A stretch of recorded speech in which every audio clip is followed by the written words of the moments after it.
Salam.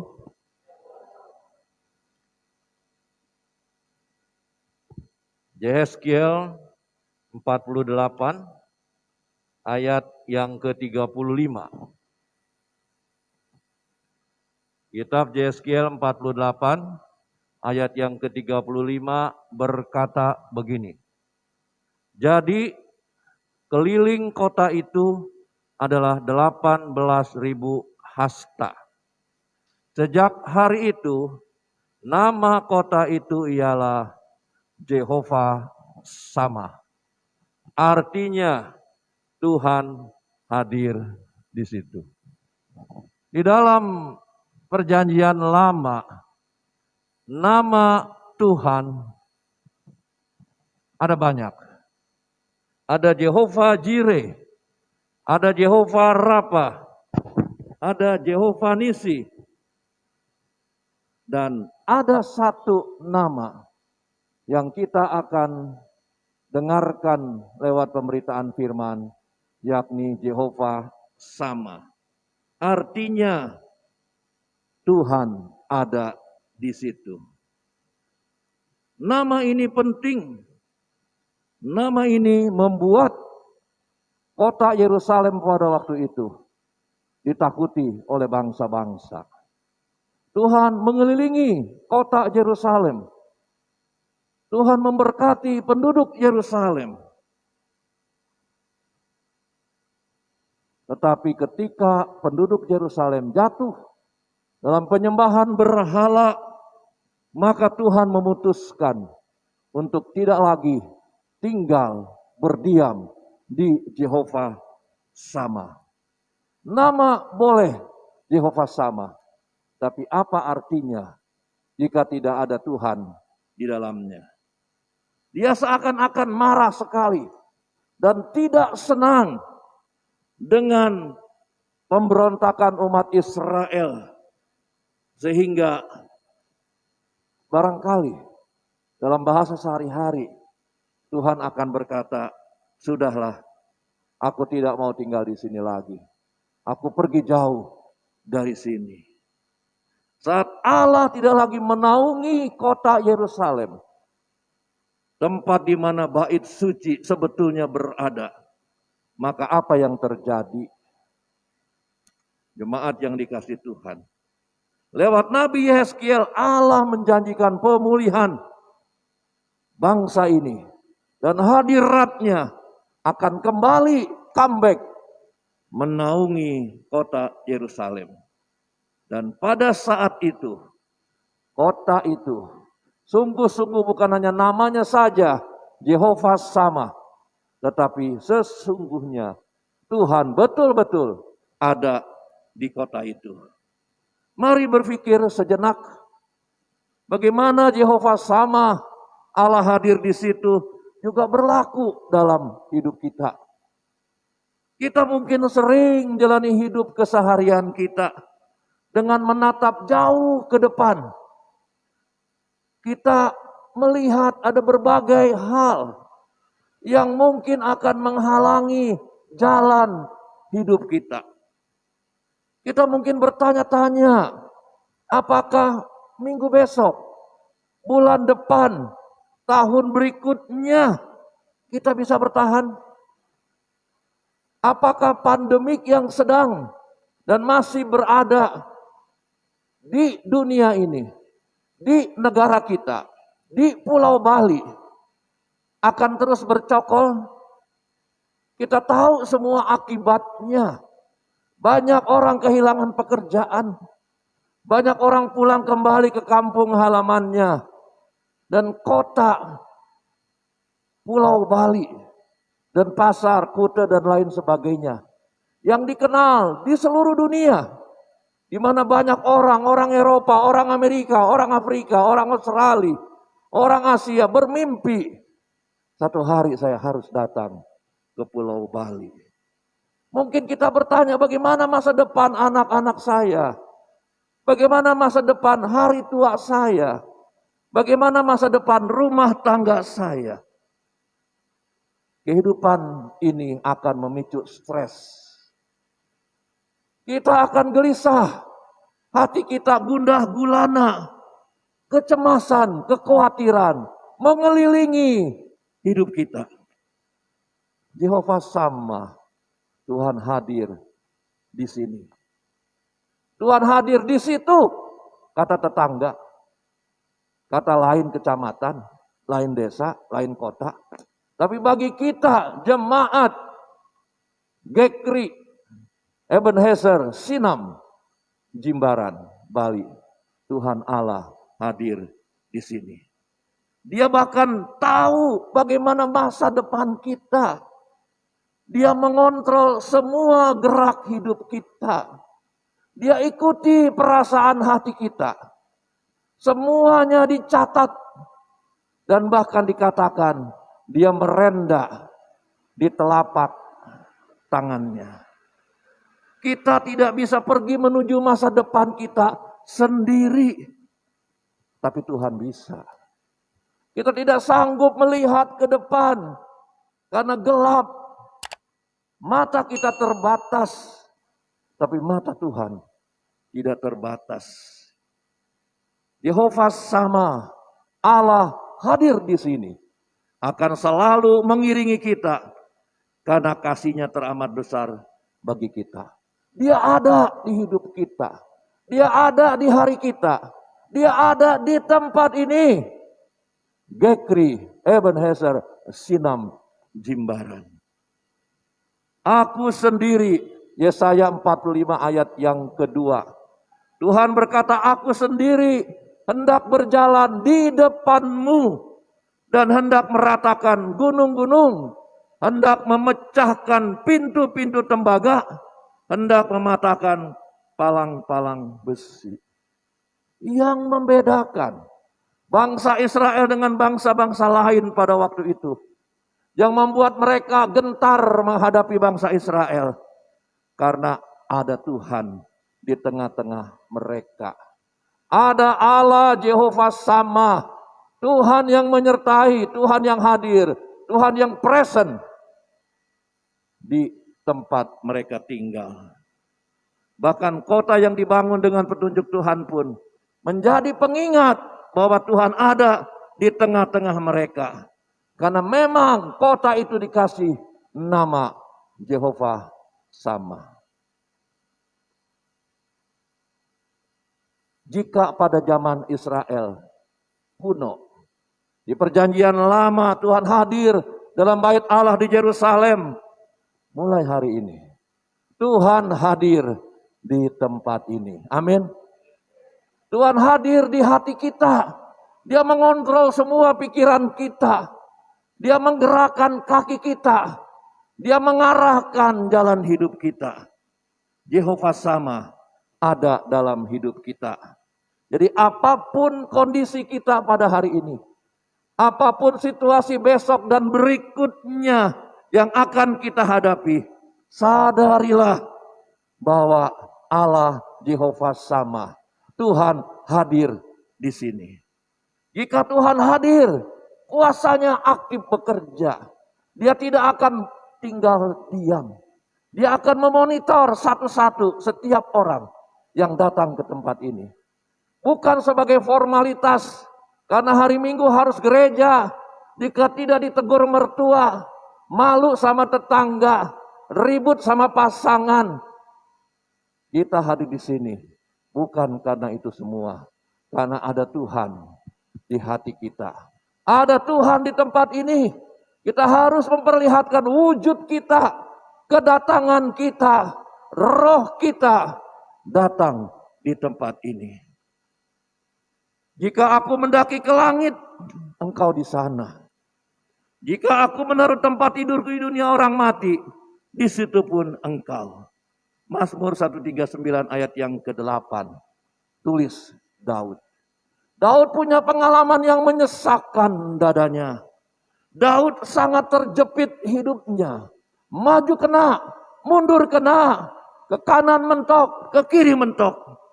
Daud sepertinya tidak ada lagi jalan keluar. No way out. Dia tidak bisa lagi melihat jalan yang lurus di depannya. Dia menjauh dari Tuhan. Ketika dia lari, Dia melihat Tuhan ada di sana, di tempat dia bersembunyi. Bahkan ketika ia terpuruk karena dosa-dosanya, Tuhan juga sudah ada lebih dahulu di sana. Musa mengalami banyak kesulitan ketika dia memimpin lebih kurang 2 juta umat Israel. Eksodus keluar dari tanah perbudakan Mesir. Musa juga merasakan Allah Jehovah sama. Tuhan hadir di situ. Tuhan berjalan di depannya. Keluaran 23 ayat yang ke-20. Sesungguhnya aku mengutus seorang malaikat berjalan di depanmu untuk melindungi engkau di jalan, untuk membawa engkau ke tempat yang telah kusediakan. Kalau Tuhan berjalan di depan hidup saya, jika Tuhan berjalan di depan hidup Anda, keamanan, kenyamanan hidup, perlukah kita ragukan? Keselamatan, perlindungan, makan, minum setiap hari, masihkah kita cemas? Mungkin jalan tidak senyaman yang kita duga. Tidak lurus seperti kita melewati tol ketika kita mau pergi ke bandara. Jalannya kadang-kadang harus mendaki. Kita naik terengah-engah. Kita hampir kehabisan napas. Jalannya mungkin tiba-tiba harus berbelok. Dan kita tidak menyangka ada tikungan maut di sana. Jalannya mendadak kita disuruh turun ke dasar lembah. Kita akan goyah. Kita akan cemas dan mungkin kita akan hancur. Jika Tuhan tidak ada di sini. Ulangan 31 ayat yang ke-8.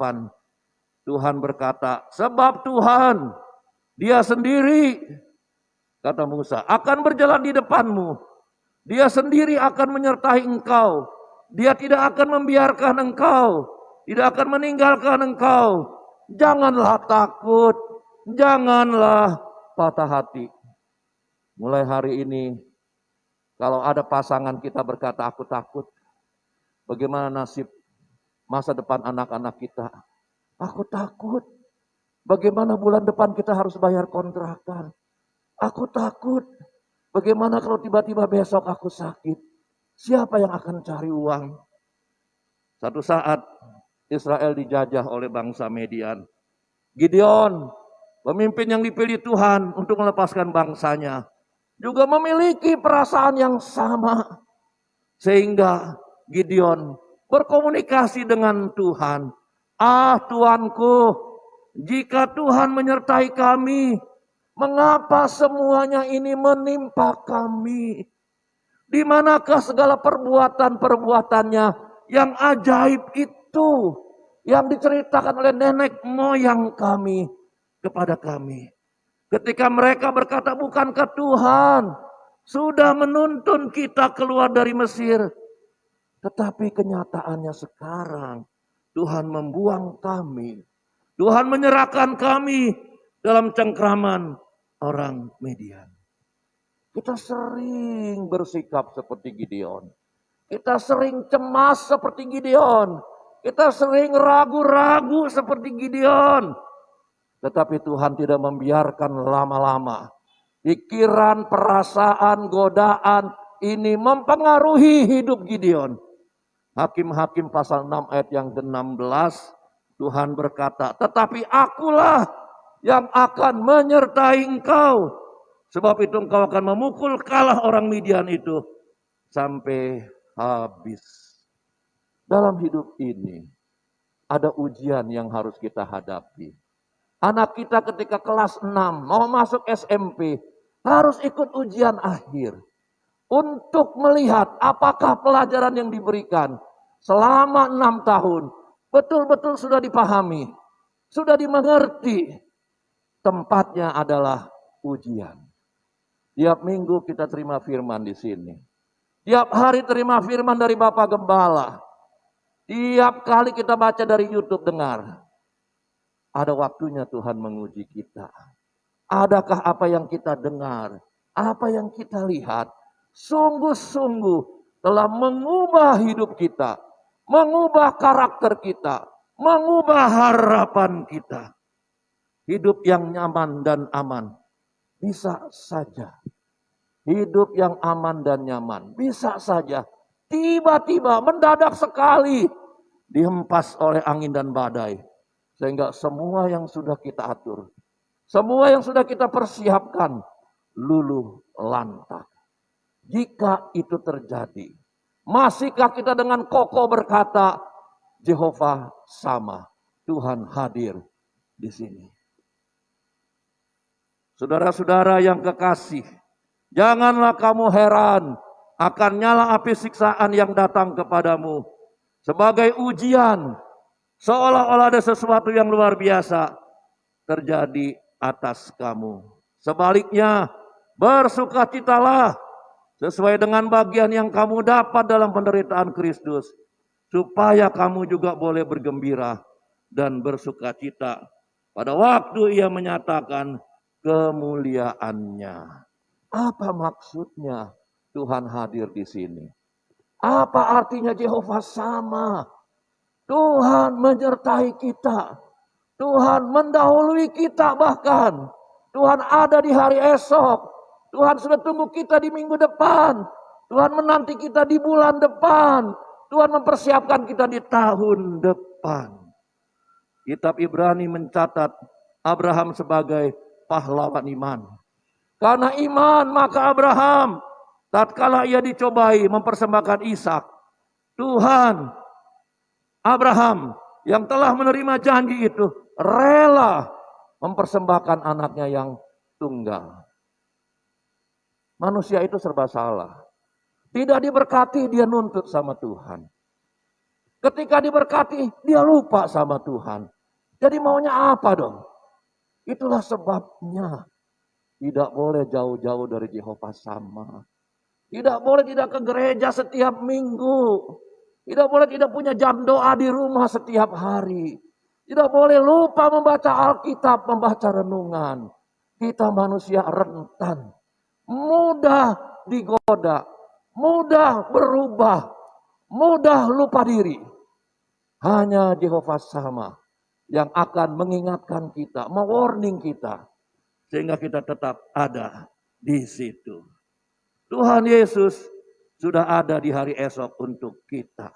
Mari taruh ketakutan kita. Letakkan kekhawatiran kita. Ayo sama-sama kumpulkan kecemasan kita. Di tempat ini Allah Jehovah sama. Ibrani 13 ayat 5b. Ayat terakhir. Aku sekali-kali kata Tuhan. Tidak akan membiarkan engkau. Dan aku sekali-kali tidak akan meninggalkan engkau. Kata sekali-kali. Diksi sekali-kali. Sesungguhnya punya arti 5. Aku sekali-kali. Aku sekali-kali. Aku sekali-kali. Aku sekali-kali. Aku sekali-kali. Tidak akan membiarkan engkau. Dan aku sekali-kali. Tidak, aku tidak, aku tidak, aku tidak, aku tidak, aku tidak akan meninggalkan engkau. Kurang apa lagi janji Tuhan? Mengapa dia lakukan semua ini? Karena dia sangat mengasihi Anda dan mengasihi saya. Satu ketika di sebuah kelas, seorang guru bertanya kepada murid-muridnya, siapa Tuhan itu? Stephen, ayahnya adalah seorang hakim. Dia menjawab, guru, Tuhan adalah hakim yang mengadili orang jahat. Albert yang ayahnya seorang dokter, dia berkata, guru, Tuhan adalah dokter yang bisa menyembuhkan segala jenis penyakit. Michael, papanya seorang konglomerat, dia menjawab, Tuhan adalah yang bisa memberikan segala yang kita minta. Semua anak yang ditanya menjawab siapa Tuhan itu. Menurut sudut pandang mereka. Menurut pengalaman mereka setiap hari. bersama orang tua mereka. Tibalah giliran Sarjo, murid yang duduk paling belakang, di pojok, pakaiannya lusuh, penampilannya sangat sederhana, beda dengan teman-temannya yang berkecukupan. Guru bertanya kepadanya, Sarjo, menurut kamu siapakah Tuhan itu? Sarjo menunduk ke bawah. Dia tidak berani menatap mata gurunya.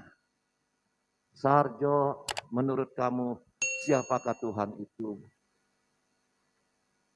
Dengan suara perlahan sekali, Sarjo menjawab, Tuhan adalah seorang pemulung.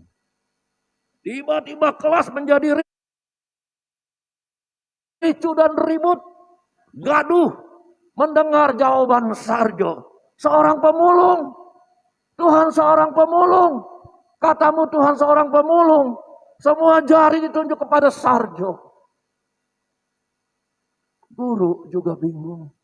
Sambil geleng-geleng kepala, dia bertanya, Sarjo, apakah tidak salah kesimpulanmu bahwa Tuhan seorang pemulung? Sarjo menengadahkan kepalanya. Dia menatap dalam-dalam mata gurunya. Dengan tegas dia berkata, Tuhan memang seorang pemulung. Dia mengambil barang-barang yang tidak berguna di tempat sampah, di tempat yang bau, yang busuk, yang ada di pinggir jalan, di got. Dia kumpulkan, dia bersihkan, sehingga menjadi berguna. Bapak saya juga memungut saya dari jalanan dan membawa saya pulang ke rumahnya. Saya diangkat jadi anaknya, saya diasuhnya, saya dicintainya, saya disekolahkannya, supaya kelak saya menjadi berguna. Jika Bapak angkat saya, tidak mengambil saya dari tempat sampah yang busuk, dari got, dari pinggir jalan, entah jadi apa saya kelak di masa depan saya. Demikianlah Sarjo melanjutkan perkataannya. Tuhan menjadi seperti seorang pemulung. Dia ambil yang tidak berguna menjadi berguna. Dia bawa pulang. Dia cintai. Dia rangkul. Dia didik. Dia asuh. Dia bentuk kita. Diproses ulang. Supaya kita tahu ada pribadi.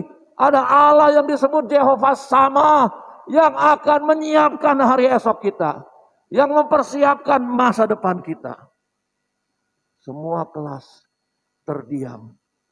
Tanpa terasa sang guru meneteskan air mata. Dipeluknya Sarjo dengan erat. Guru ini menangis terseduh-seduh. Seisi kelas yang tadinya hening mulai terdengar isakan, tangisan di semua kursi. Sehingga kelas itu diliputi tangisan. Tuhan sangat mengasihi Bapak, Ibu, dan saya. Dia pungut saya dari pinggir jalan. Dia ambil saya dari tempat sampah yang berbau busuk. Saya diproses ulang. Saya dibanting. Saya dipotong. Saya dibakar. Saya diamplas. Saya dibentuk. Anda juga mengalami hal yang sama. Tuhan mengasihi kita. Kita yang seharusnya sampah. Dibakar dalam api keabadian. Sekarang Tuhan panggil kita. Di tempat ini, Gekri Ebenezer Sinam Jimbaran. Kita sedang diproses ulang. Kita sedang diamplas. Kita akan diberi warna. Kita dipersiapkan untuk masa depan. Anak-anakmu bakal jadi orang hebat. Keluargamu akan mengalami masa-masa kedamaian yang luar biasa. Hari tuamu dijamin Tuhan. Amin. Mari Jehovah Sama, Gekri Ebenezer Sinam Jimbaran. Allah hadir di sini. Amin.